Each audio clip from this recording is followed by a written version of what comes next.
neighboring state. Actually, I work in Missouri and I live in Kansas. This gentleman had the gall to take on the ex-governor of the state of Missouri and to run against him in the primary this year, in the Republican primary, Wes Hummel. Wes, is he here or is he gone? Here he is, good.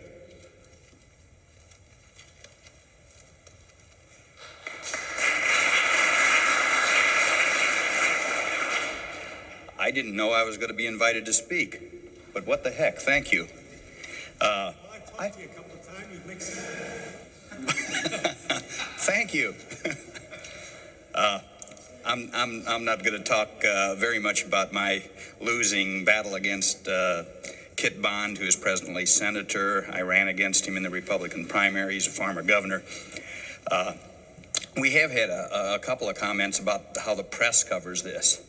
And after the press covered all of the well-known names in St. Louis area, the St. Louis Post-Dispatch, there's one person running for governor that, no, different office, I better not identify him, calls it the St. Louis Post-Disgrace, and some of us call it the Pink Dispatch and so on.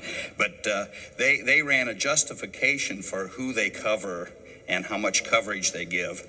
And in that justification, there were 5 main points. I can't remember them all, how much money they have in their campaign, how many endorsements, how big a staff, various things like this. And I noticed, and whether they have politically viable ideas, etc. And I noticed only 1 out of the 5 criteria in which if a newcomer by the name of Jefferson, Madison, Lincoln were running a non-incumbent, they would have only qualified for 1 out of their 5 criteria and would have gone down the tubes and gotten no coverage from this newspaper. But that's the way the non-incumbents and so on get covered. I experienced that. The other thing that I would like to sort of summarize some of the things that we have heard today about Congress. The check kiting we heard about, the Keating 5 and the S&L scandal, and how much that is costing us per individual.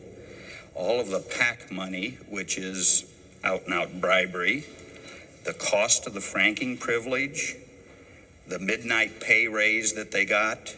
We heard about the pay raise. Nobody mentioned that it was at midnight when there was nobody covering it.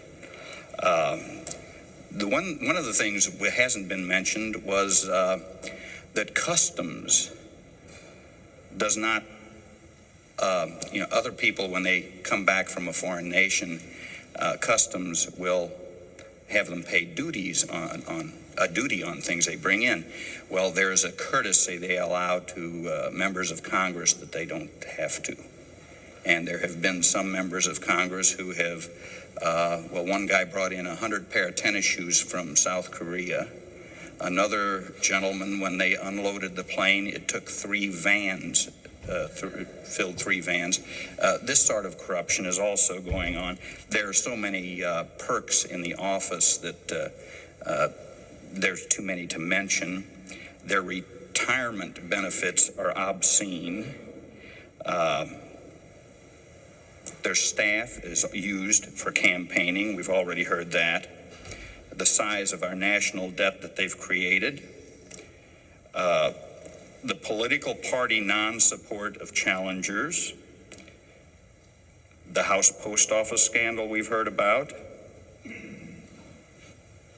And the other thing we've mentioned, which I think is just completely non-conscionable, is that they are taking the retirement money, for retirement money, campaign contributions. Can you imagine anyone giving campaign contributions that intended that to go for their retirement? What kind of mentality, what kind of arrogance exists in this body to pass a law allowing that?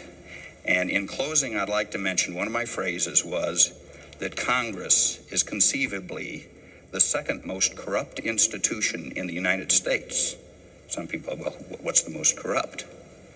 Well, I'm assuming the mafia, but we have to admit we have to admit, the mafia is not allowed to pass laws making what they do legal. Congress is. Thank you.